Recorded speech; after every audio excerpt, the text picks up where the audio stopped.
برقة اللي سكتك يا برقو نعل الله هو يدين كيالي موجودا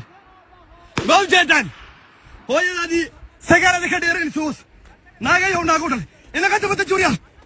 وردك دقة إنك أنت بتجي قبته وروياعين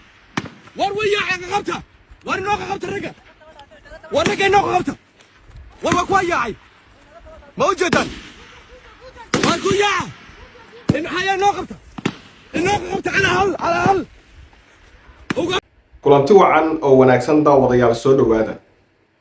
nimankan aad aragtaan ee dagaalamaya horta dagaalkan halka uu ka dhacay iyo sidoo kale cidda uu u dhaxeeyay inta aan guda galin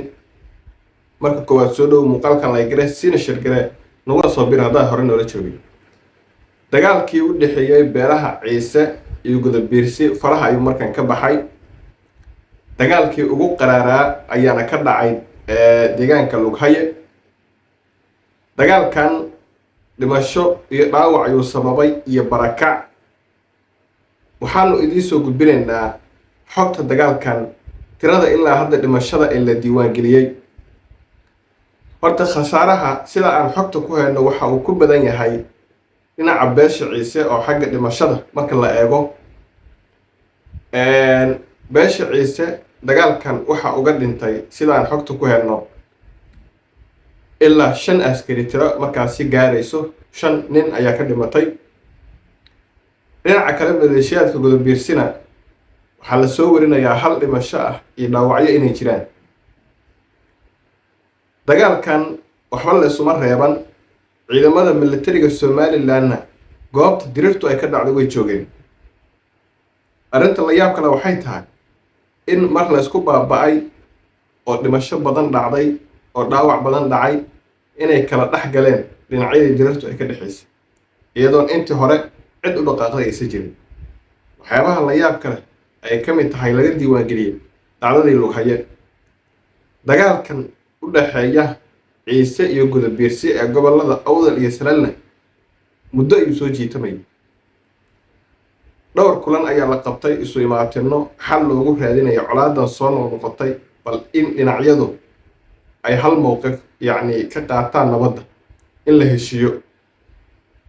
arrintii dhowr jeer waxba ka soo laabtay waana midda hadda sababtay in hal mar laga warhelo xabad iyo dagaal dhinacyadu waxay isku eedeynayaan mid kale inuu isaga weerarka soo qaado colaadan dad badan waxay aaminsan yihiin in laga soo abaabulayo wadamo aanan ahayn dhulkan Soomaalida aanan ahayn Soomaaliya ma aha gudaheeda ma aha Somaliland Puntland dhulkaas oo dhan ma aha wadamo daris ah sida Djibouti oo kale sidoo kale Ethiopia ya aad looga shakisan yahay in ay gacan ku leeyihiin colaadahan soo noqnoqday ee ka taagan galbeedka Somaliland gobolada Awdal iyo sidoo kale Salal haddaba dagaalkii waa istaagay saan xogta ku hayno waxaana kala dhax galay ciidamada militariga Somaliland ayaa kala dhax galay xabadina sidaas ay ku istaagtay sidoo kale dhinacyada gurmadyo ayaa soo gaaray saacadii la soo dhaafay